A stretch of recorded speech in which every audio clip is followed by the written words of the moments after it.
Hello बच्चों, आज मैं आपको एक्सप्लेन करने जा रही हूँ मिड पॉइंट थ्योरम कि हम इसको कैसे प्रूव कर सकते हैं। बिकॉज ये बहुत बार पूछा जाता है कि स्ट्रेट मिड पॉइंट थ्योरम, तो इसमें क्या करना पड़ता है, आपको थ्योरम भी खुद लिखनी पड़ती है, मतलब उसकी स्टेटमेंट भी आपको याद करनी है, तो ये भी खुद लिखनी पड़ेगी। डायग्राम भी ड्रॉ आपको खुद ही करना है, गिवन टू प्रूव एक्सप्लेनेशन सारी आपको खुद ही दिखानी है। सो अब देखिए कैसे करते हैं।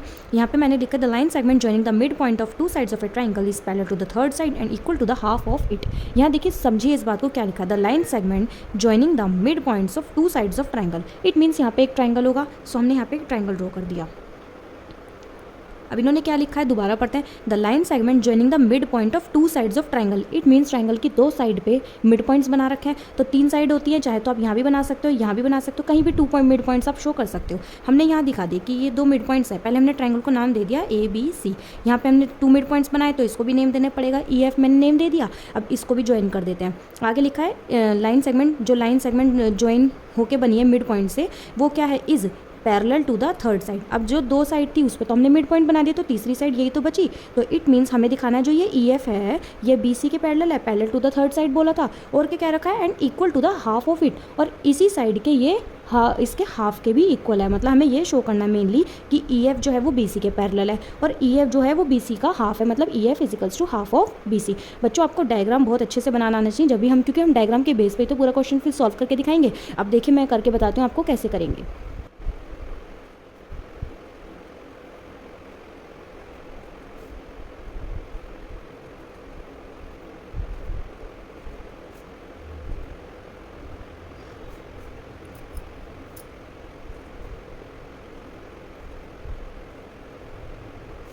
देखो बच्चों, मैंने गिवन लिखा। गिवन में मैंने जो डायग्राम बनाया था ना, सेम उसके भी हाफ पे मैंने गिवन लिखा है, triangle ABC in which E and F are the mid points of AB and AC respectively. और टू प्रूव हमें क्या करना था, EF parallel BC and EF equals to half of BC। अब आप एक चीज़ ध्यान रखिएगा कि इस डायग्राम के बेस पे हम इसको सॉल्व करके नहीं दिखा सकते हैं, क्योंकि हमें कुछ ना कुछ कंस्ट्रक्शन करनी पड़ेगी। हम कंस्ट्रक्शन ये करेंगे कि हम क्या करेंगे, EF को आगे तक प्रोड्यूस करते हैं। मैंने EF को प्रोड्यूस करा, आगे तक D पॉइंट पे प्रोड्यूस कर दिया मैंने इसको, ठीक है। और ये जो D लाइन है ये C से हम ज्वाइन कर देंगे, ऐसे ज्वाइन हो जाएगी ये, फिर जाके ही हम इस क्वेश्चन को सॉल्व कर पाएंगे। सो कंस्ट्रक्शन जो मैंने करी, मैंने क्या करा, मैं लिखूंगी produced EF line EF to D such that EF equals to DF।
यहाँ देखिए, मैंने गिवन लिखा triangle ABC in which E and F are the mid points of AB and AC respectively. To proof हमने लिख दिया, जो हमें prove करना था, EF को BC के पैरेलल दिखाना है और EF को BC के हाफ के इक्वल दिखाना है। हमने प्रोड्यूस करा था लाइन EF को D तक, हमने ई एफ को डी तक एक्सटेंड करा था ना, सो जो ये लाइन थी ई एफ जो डी तक एक्सटेंड हो गई और ये सी डी को भी हमने ज्वाइन करा था। जो हमने कंस्ट्रक्शन करा है वो हमने स्टेटमेंट में लिख दिया।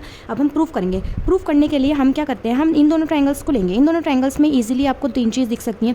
एक तो हम कह सकते हैं angle A F E equals to C F D, vertically opposite angles. दूसरा हम कह सकते हैं A F equals to C F, क्योंकि एफ मिड पॉइंट था, वो क्वेश्चन में गिवन था। तीसरी चीज़ हमने कंस्ट्रक्शन के थ्रू करी थी, E F equals to F D, यहाँ हमने लिखा था ना। तो 3 चीज़ हमने दिखा दी। साइड एंगल साइड रूल से ये दोनों ट्रायंगल्स कॉन्ग्रुएंट हो गए। सीपीसीटी से हम कुछ भी प्रूफ कर सकते हैं, बट हम वो प्रूफ करेंगे जिसकी हमें आगे नीड होने वाली है। हमने सीपीसीटी से दिखाया ए ई को सी डी के इक्वल, ठीक है। ऑल्सो हमने ये भी दिखाया angle A E F equals to angle D E F D C, क्योंकि ये ऑल्टरनेट इंटीरियर्स का काम करेंगे आगे जाके और पैरेलल में भी हमारी हेल्प होगी। सो मैंने सीपीसीटी से ये दोनों इक्वल दिखा दिया। इक्वेशन 1 और 2 इनको मान लिया। अब देखिए हमने लिखा E is the mid point of A B. हम जानते हैं कि ए बी का मिड पॉइंट ई है, तो इट मीन्स ये लाइन इक्वल पार्ट्स में डिवाइड हो गई। और अब हमने ये भी दिखाया कि ए ई सी डी के इक्वल है, ए ई बी ई के भी इक्वल है, तो बी ई भी तो सी डी के इक्वल होगा ना। सो हमने वही लिखा है कि ए ई बी ई के इक्वल और ए ई सी डी के equal. So B E is equals to C D.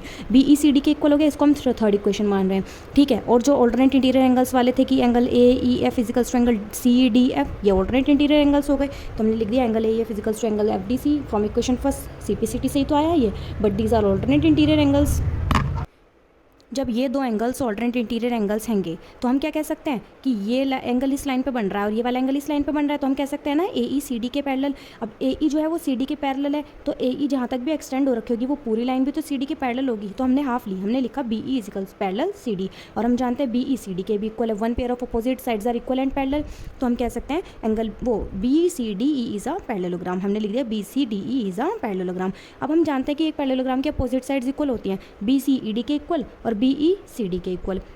हमने लिखा बी सी ई डी के इक्वल है, ओके। हम जानते हैं कि ई एफ जो है वो डी एफ का डी ई का हाफ होगा। क्यों? क्योंकि एफ मिड पॉइंट था ई डी का, तो ये हाफ हाफ में बढ़ गया ना, ए एफ डी एफ के इक्वल था। तो हमने लिखा E F equals to half of D E. अब इसी डी ई को बी सी से रिप्लेस कर दिया, क्योंकि हमें प्रूफ के अकॉर्डिंग यही चाहिए था जो स्टेटमेंट में लिखा था। So E F equals to half of B C. हमने दिखा दिया ई एफ पैरेलल है बी सी के और ई एफ जो है वो इसके हाफ के इक्वल है, hence E F parallel B C and E F equals to half of B C.